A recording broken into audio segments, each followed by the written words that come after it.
Alright, so me again. This video is a bit different than normal. So I was out sighting my rifle in with these Hornadies here, which are good. That's not them in the packet. I've actually put some other stuff in there, but that's right, I'll explain that in a sec. So, and out of the Howler, I can pretty much put them on top of each other. This is what I wanted to talk about. It's this Chinese ammo, which is this stuff here. Now, I've got some examples here. This is ADI stuff here, but anyway. What are you doing, Daddy?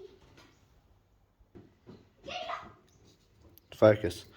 So this is your Chinese ammo. Look at that. It's actually been punched. And what you'll notice, so that one's going to go in that box of rejects too. These rejects are just from yesterday. I took some of these out to get rid of because it's going to be slow to get rid of them. You can see right there, the primers are really recessed. Now this is going through a Howler 1500. So, you know, like, it's got a fairly long priming pin. So some of them aren't going off.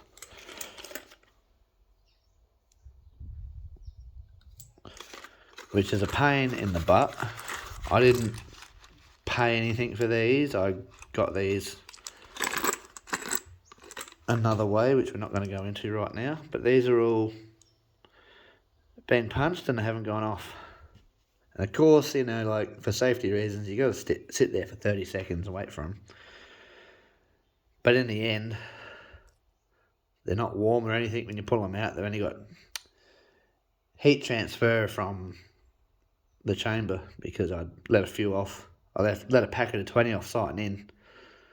And at 100 yards, I could basically put them on top of each other with the Hornady ammunition.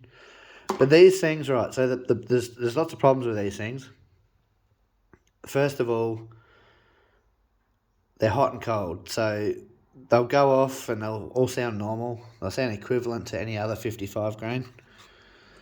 And then they'll be real light, which is okay. You can get around that. And then you have this happen. They get real hot. Like, they go off real hot, big bang. And you start getting high pressure issues. So nothing's actually come through the breech for me. There's another one.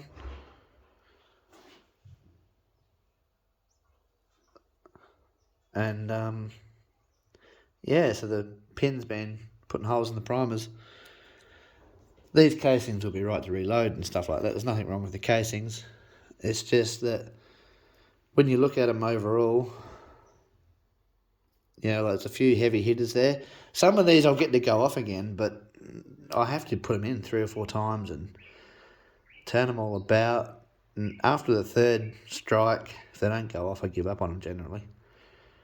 But you can see, like, that's sort of average. Then there's, yeah, that's a fairly heavy hit on that one just there. Then there's an excessive hit there. You know, like, they've been high pressure. Whereas you get, this is, I've just used that box because this is the ADI 55 grains Game King.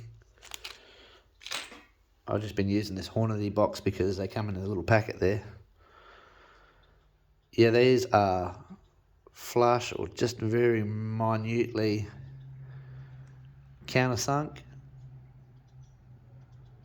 And I don't have any issues. They all go off. I've even got a rifle with a very light pin. And it's a bit short. And it still sends these off every time. There's no second guessing or anything. So I'm very happy with those.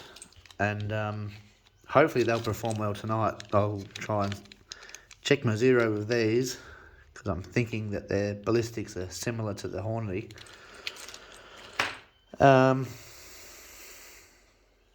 But yeah, I'm pretty sure I won't have to change much at all, if anything. They might be a little I don't know, might be a little high or a little low, but yeah, so issues with the Chinese stuff, and I've got a fair bit of it, so it's going to take a while to get through. I've probably still got 7 or 8 of these packets, but I will get through it. I'll take these to one of my mates. He can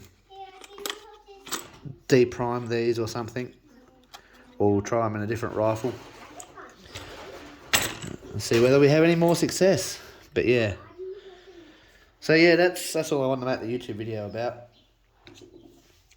Is this yeah, this ADI stuff's pretty good. I'd say it's as good as anything else. But yeah, this Chinese stuff's not worth your time. Don't buy it. If you get it given to you, take it out. It is no consistency in it. Know that. That's all you need to know. There's no consistency in it. Just take it out when you're shooting at a steel target or a bait bean can or some description, and just waste it. It's only good for going out and having a bit of fun with, but you're going to get frustrated with it because you'll put 4 of them in, and out of 4 of them, 3 of them won't work, or you'll put it back in, or you'll recock the rifle and it'll go off, but you know, by then you're frustrated with it, you're just like, fuck this. So yeah, don't ever use them for fucking hunting because they're fucking ridiculous. Use something that you know is going to go where you put it. So yeah, and I've had no variations when I have used this now, the rifle. I set up a different rifle yesterday, so yeah. That's all I really wanted to say.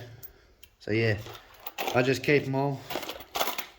You can tell the Australian stuff, it's got the annealing process on the end there. So yeah, that's all I really wanted to say is, yeah, beware. I don't know whether any other sizes would have any of the same issues, but that's what I found with the 223 stuff. I've got a friend that's got this in 7.62 by 53, and they haven't yet told me whether they had any issues or not. But yeah, I'm not impressed with it. Even to sight the rifle in, just to get it close before you put your choice of ammunition through, it's that over the shop that I wouldn't even waste my time with it. I'd basically put it in and be like, at the end, count how many people hit target with it, and that give you, make some game out of it. If you can hit the fucking target at 100, 200 yards with this shit, then at the end of the night, you know, that's how many fucking beers that you get given to you from your mates or something. You know, like, it's not fantastic. But yeah, it's inconsistent, and that's the biggest part. That, you know, I could get over the fact that it doesn't fire, but the fact that it isn't even consistent anywhere close, like they're all over the shop. I've watched somebody else on YouTube pull them all apart, and they're all like 26.6 or 26.3 grains of powder, ball powder in there. And that might be close, but I don't know what they do. It's not pardon me, it's not real fantastic. Stick to what you know.